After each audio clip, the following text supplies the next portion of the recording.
Welcome. I'm Karen Marsdale, President at the Greater Reading Chamber, and I'm here once again for our Member Spotlight. Really one of the most enjoyable things I get to do in my role, because I get to interview those folks who are part of our membership, who are making a difference in our community, who have gone out there and are sort of living the American dream of owning their own business. And sometimes that keeps you up at night. I know, Yes. because I did that myself in another world, in another lifetime. And I know, and I can really admire what folks do when they take that step. So with us today is Gilbert Nazario, and he is Clean Floors and More. And don't we love that? We all want to have clean floors and more. Yeah. So Gilbert, I'm going to ask you, this is a janitorial cleaning service. You do office, you do commercial. Mm-hmm. Do you do any residential, or do you prefer to stay in that commercial space? We do prefer to stay in the commercial space, but we also provide residential carpet cleaning, which is our only residential service. Okay, good. So what prompted you to get into this business and start doing cleaning? Well, I was looking for a job about 8 years ago, and I landed at the Reading Hospital, and I was there stripping and waxing floors and working in their environmental service department. Okay.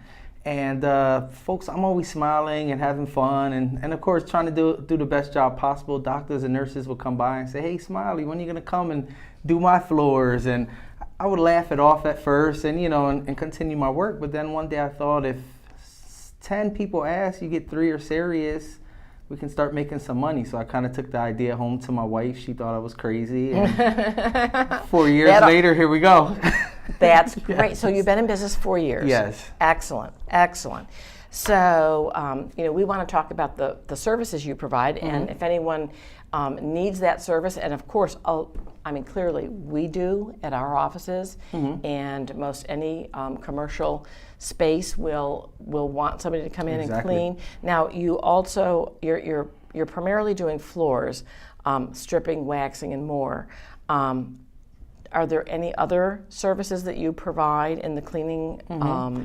I would say primarily when we first started out, it was floors, because that's the skill that I had, mm-hmm. coming from the work field. So that was the main idea, and we kind of evolved into what we call an all-inclusive janitorial service. Okay. So say a business will call me in to come look at their carpets. I would inquire. Of course, I would take their measurements and deal with that, solely. And then I would ask them, mm-hmm. do they have a cleaning company?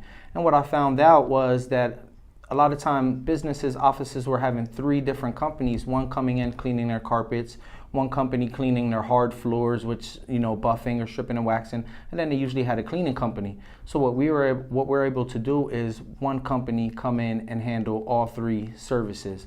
So we look at ourselves as a janitorial service, we provide cleaning, and then we're also able to take care of the carpets and their hard floors as well. Sort of one-stop shop, and you can put that aside and not have to worry about finding somebody else to do. So in the world that of particularly of the stripping floors and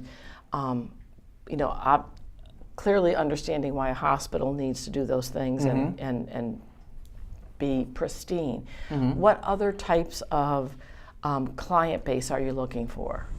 The medical field has been really good to us, and also one of our largest accounts has been a local technical school in the area, and that's been really big. So we've kind of built a relationship there and kind of used those accounts and relationships that we build and look to build off of those. So other type of school environments and medical facilities. Never thought about that. Other schools, exactly. Absolutely. Many districts in Berks County, so and then, that would be perfect. And then with our carpet cleaning, we're always looking we'll take any carpet cleaning, but we're really marketing towards realtors, landlords, property managers, and really looking to corner that end of the business. I think there's a great gap there, and I think that's something that we can fill, because we can come in. I said that we do residential carpet cleaning, that's our only residential service, but a lot of times when we're doing carpet cleaning for landlords and realtors, they ask us if we can do some cleaning to prepare that that property, sure. Exactly, be put on the market. So I think that's is a great space for us, and I think there's a great space to fill, and we would really like to. No, fill I that think space. that's really smart thinking, because you don't, you really can't be all things to all people, nor do you want to. That's true. So 4 years, and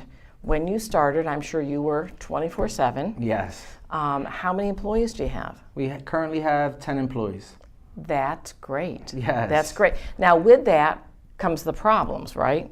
Oh, it's fun. When I was doing Good for you. It's Good fun. for you. I can say I have a great team. Super. But it is a little, it can get frustrating sometimes, just because you are dealing with a lot of personalities, and I'm grateful to have a great team, but there are different learning curves and stuff. When I was doing everything on my own, it was a little different. Easier. Yeah. And just with just having my wife on board makes a big difference. She's a co-owner of the business. We own the business 50-50, and she kind of handles the payroll, the taxes, and that end. So we really split the duties kind of down the middle. I'm better at going out and mixing and mingling with folks, and she's better at handling the Well, you need to have that balance, right? Yes, yep. So I think with the employees, just having her on our team, my wife on the team, just really helps that aspect of the business. So what are your aspirations for the next 4 years? We would really like to get our schedule filled with carpet cleaning, and then after I have my schedule filled, I'm looking to train someone to take that over, so I can focus more on building the business and growing the business. I've been able to step out of the cleaning and place employees into the cleaning, and now I'm looking to do the same thing with the carpet cleaning, and just keep growing something, putting someone in place, Very and then I can smart. focus on So growing that you're not doing the work, you're working on the business and not in the business. Exactly. So what kind of keeps you up at night? Call-offs.